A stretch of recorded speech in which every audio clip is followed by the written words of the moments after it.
अध्याय 4। राजा महासम्मत सूर्यवंश के थे। मनु विश्वकर्मा के पहले पुत्र थे। मनु नाम संस्कृत मूल शब्द मंत से निकला है, जिसका अर्थ है वेदों को जानना। मेधातिथि कहते हैं कि प्रजापति मनु एक विशेष व्यक्ति थे जो वेदों की कई शाखाओं के अध्ययन में निपुण थे। गोविंद राग उनसे बहुत हद तक सहमत है और कहते हैं कि मनु एक महान ऋषि थे।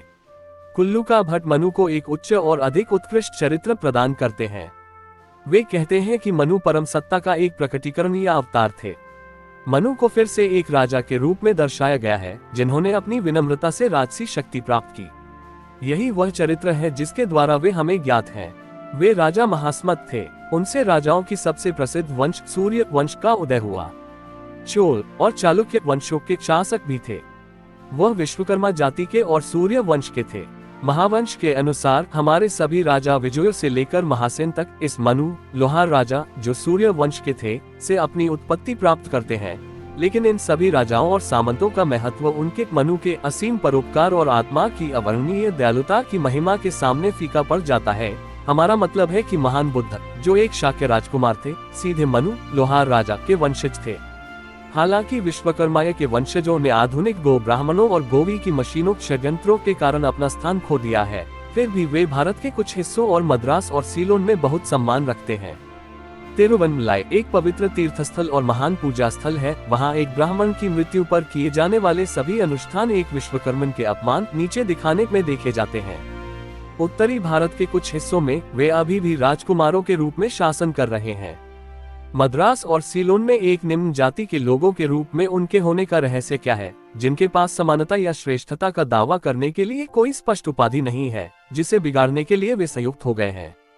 उत्तर गोवी काबाल गिरोह द्वारा विश्वकर्मनों को मौसम दर मौसम अपमानित करने की साजिश में पाया जाता है, जो उनकी संख्या और विश्वकर्मनों के सामंजस्य की कमी के कारण उन्हें बलपूर्वक दबने के लिए विवश करते हैं। फिर भी वे वास्तविक ब्राह्मणों के स्थान पर अपने जन्मसिद्ध अधिकार को नहीं खो सकते हैं, एक ऐसा अधिकार जिसके लिए वे किसी दिन अपनी सुस्ती और उदासीनता से उठकर दावा करेंगे और स्थापित करेंगे, भले ही गोवी के गिरोह इसका विरोध करें। पूर्वी अधिकारियों के चयन को एक पल के लिए टालते हुए आइए देखें कि यूरोपीय विद्वान, जो स्वतंत्र शोध पर हैं, जिन्होंने एक पक्ष या दूसरे के प्रति पक्षपात की भावनाओं से प्रभावित होने में कोई दिलचस्पी नहीं ली है, उन्होंने क्या कहा है। कैडवाल्ड वेदी, एक बैरिस्टर एट लॉ, एक स्वतंत्र और निष्पक्ष आलोचक, विश्वकर्मन जाति की बात करते हुए, जैसा कि 21 नवंबर के मद्रास टाइम्स में दिया गया है, कहते हैं, राजमिस्त्री या फ्री मेसोनरी 2000 साल पुरानी है इस प्रेसिडेंसी में, और प्रतीक और चिन्ह मंदिरों में की गई कारीगरी है। ये जाति एक कट्टर ब्राह्मण जाति है। Doctor A.C. बर्नल, एक और अप्रतिबंधित अनफेटेड मजदूर, मैदान में एक प्राचीन कृति मूल स्तंभ की ओर इशारा करते हैं, जो अब तंजौर के महल पुस्तकालय में एक संस्कृत पांडुलिपि के रूप में है। कहते हैं, ये पांचों वेदों से मिलकर बना प्रतीत होता है।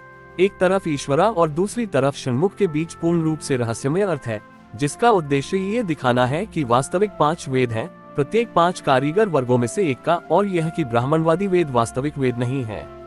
रेव J.E.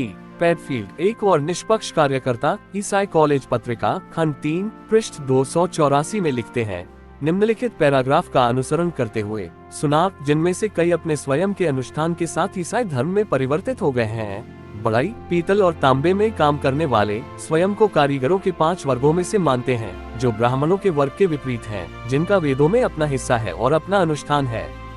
हंटर अपनी भारत के इतिहास में आर्यन जनजातियों के बारे में बोलते हुए कहते हैं, आर्यन जनजातियां, जिनका उल्लेख प्राचीन सभ्यता में किया गया है, विभिन्न धातुओं से परिचित थीं। वे उनके बीच काले लोहार, तांबे के लोहार और सुनार रखते थे। बढ़ई और अन्य कारीगरों के अलावा भारतीय प्राधिकरणों में राजेंद्र लाल मित्रा भी अपने इंडो आर्यन में दृढ़ता से इस अवलोकन का समर्थन करते हैं। सभी उद्धरणों के संयुक्त प्रभाव को इस निष्कर्ष को स्थापित करने की प्रवृत्ति है कि विश्वकर्मा जाति के लोग निस्संदेह वैदिक ब्राह्मणों के वंशज हैं और मूल ब्राह्मण हैं।